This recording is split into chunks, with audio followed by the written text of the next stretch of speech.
What's going on YouTube? Pistol Pete here.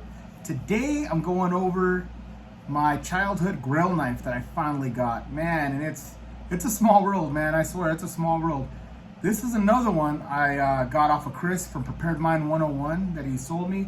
And again, thank you so much, brother. He gave me really good deals on these knives, and fuck, he made me a really happy man, because there's a lot of knives. Almost every single one I got is awesome knife, and something you can't really find even on eBay anymore. A lot of them are classics.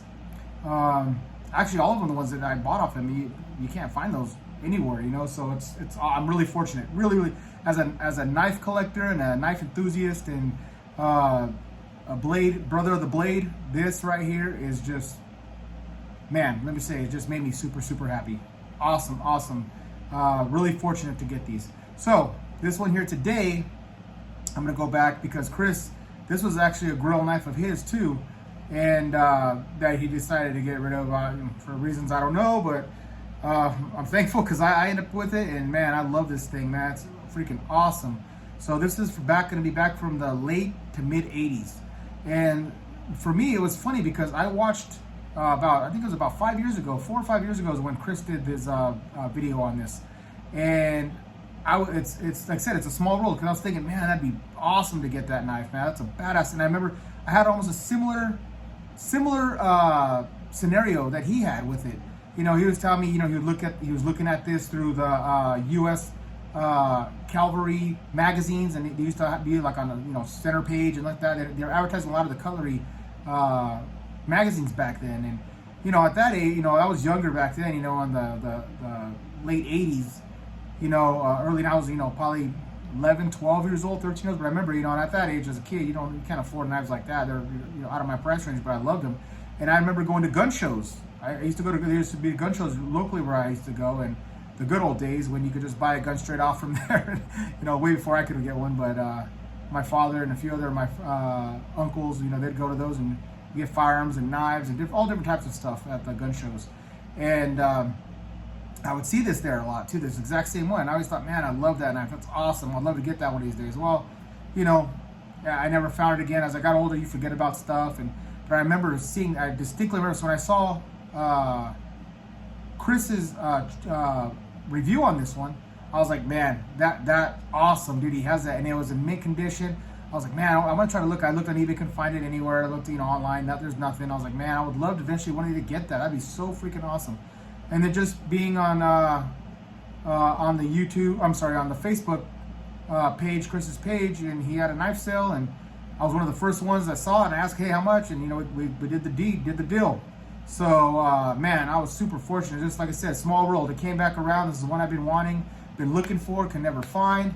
Finally got it, and oh man, it's absolutely beautiful. And it's like Chris said in his video, this thing is like if someone put it in a time capsule, buried it, and then pulled it out, and then opened the box brand new. I mean, there's not one scratch on the neck. Well, all right, let me just show you. Quit talking, right? Quit talking. Let me show you this beautiful knife, dude. Look at this thing.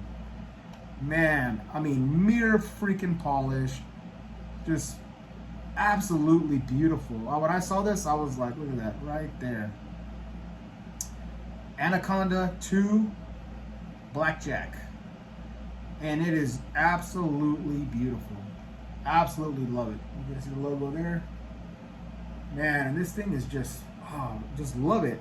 So it's Oz 8 steel, fairly thick, little under 1/4 inch. Has a nice solid steel guard. Has a craton handle. Good grip. Has that little swell there, so it has good purchase on it. Feels good in the hand. Lanyard hole. This is the one Chris put on. I just kept it on.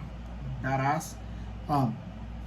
Just like he said, this is one I'm just going to keep for collection. This is going to just go up in value. This thing is absolutely flawless. Never been used. Never cut anything. All the grind marks are there. No scratches. Just showroom quality right here, man. So this is going to definitely be the one that goes on the hutch in the very top shelf with all the premium blades. The top ones here. So this was back in the 80s. I guess this was made in it's actually a Japanese blade. Obviously, it's made in Japan. Saki City, Japan, I believe is where it's from. and they sold out. I guess they sold to Bark River. I guess Bark River now owns the company. So what Chris was saying, I don't know, I didn't look into it, but he was saying that this is still warranted by Bark River. They still warranty this knife. But again, just like he said too, I'm never going to use this. This is going to be a collector's piece for sure. And I just absolutely love it. Absolutely love it. Definitely one that I've been wanting for years and years and years when I was a kid, seeing this, eyeing it, and now I finally get to have it, you know. Super fortunate. Super fortunate, you know. And you know, there's been better knives, just like, you know, the Bark River now, like, so that what's it, that mountain shining buoy, it's made with better steel, you know, A2 steel, and it's probably stronger and everything, but just the nostalgia, and just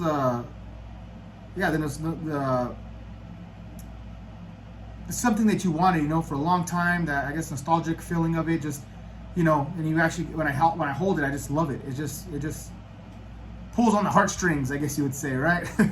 On something that you wanted it from years back, and you finally found it and got it, and man, I'm just thankful Chris was willing to sell it to me, man. I appreciate you, Chris. Appreciate it, man. Love it. It's definitely getting admired. I have a lot of friends, and even, it's funny, even my father remembers something like this too, you know, seeing this one. So I mean, this one goes back a lot of history on this.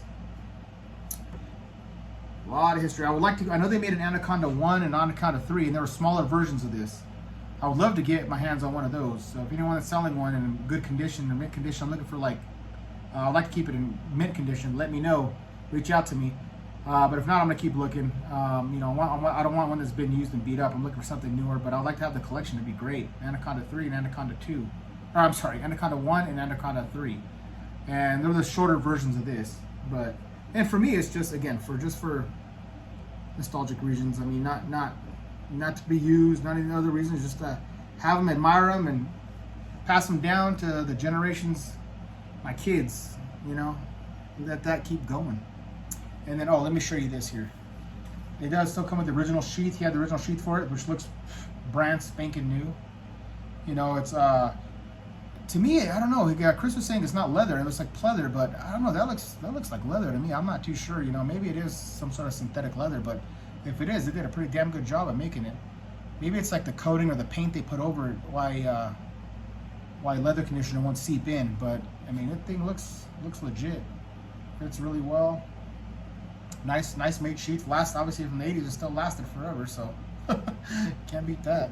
I did bring a piece of paper here to show you the sharpness of this blade. Yep, it is sharp. It's like out of the box from the 80s, and still a freaking razor blade.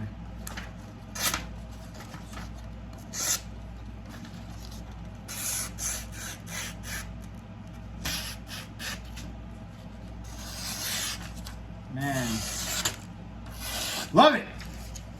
Just love it. All right, this is gonna be a short one. I just wanted to show you this one, my Grail knife. Finally got a Grail knife, man. Like I said, one of the ones I want. You know, there's a few that I have that are up there, but this is taking almost number one. I'd have to say it's getting close to number one. But there is a few others I would love to have. You know, like I said, I do like to have the Bark River Mountain Shining Buoy. Would be nice to own that one day. The Top Skull Crusher SXB, that'd be pretty cool to own. That one looks pretty cool. That one's another hard one to find and get. But you know, as of right now, I'm really happy with this one here. So, all right, YouTube, please like and subscribe. And until next knife, gun, or whatever.